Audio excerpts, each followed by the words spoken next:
അസ്സലാമു അലൈക്കും വറഹ്മത്തുള്ളാഹി. അൽഹംദുലില്ലാഹി റബ്ബിൽ ആലമീൻ. വസ്സലാത്തു വസ്സലാമു അലാ അശ്റഫിൽ മുർസലീൻ വഅലാ ആലിഹി വസഹ്ബിഹി വസല്ലം. സയ്യിദുനാ റസൂൽ കരീം സ്വല്ലല്ലാഹു അലൈഹി വസല്ലം തങ്ങൾ ഇബ്നു മസ്ഊദ് റളിയല്ലാഹു തആല അൻഹുവിന് ദാരിദ്ര്യത്തെ തൊട്ട് മാറുന്നതിനായി സൂറത്തുൽ വാക്കിയ ഓതുവാൻ പറയുമായിരുന്നു. ഇബ്നു മസ്ഊദ് റളിയല്ലാഹു തആല അൻഹു പെൺമക്കൾ അധികരിച്ചതായ വ്യക്തിയായിരുന്നു.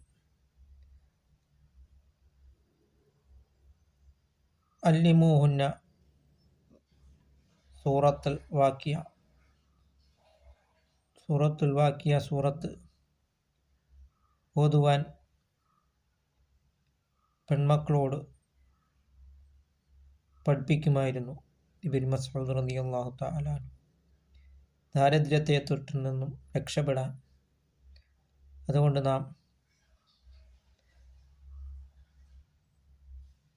സൂറത്തുൽ വാക്കിയ നാം പതിവാക്കുക. സൂറത്തുൽ മുൽക്ക് നാം ഓതിക്കഴിഞ്ഞാൽ ഖബറിലെ അദാബിൽ നിന്ന് നമ്മളെ രക്ഷപ്പെടുത്തുന്നതാണ്. ഖബറിലെ അദാബ് അതിഭീകരമാണ്. അദാബുൻ അലീം, വേദനാജനകമായിട്ടുള്ള ശിക്ഷയാണ് ഖബറിലുള്ളത്. ആ ഖബറിലെ അദാബിൽ നിന്ന് രക്ഷപ്പെടാൻ സൂറത്തുൽ മുൽക്ക് നാം ഓതുക.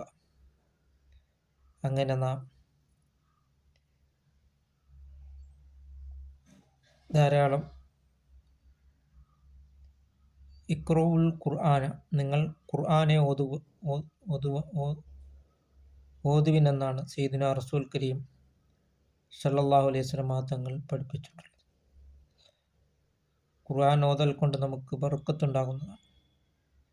വിശുദ്ധ ഖുർആനെ നാം ധാരാളമായി പാരായണം ചെയ്യുവാനുള്ള മഹാസൗഭാഗ്യം അല്ലാഹു തആല നമുക്ക് നൽകുകയും ചെയ്യുമാറാകട്ടെ.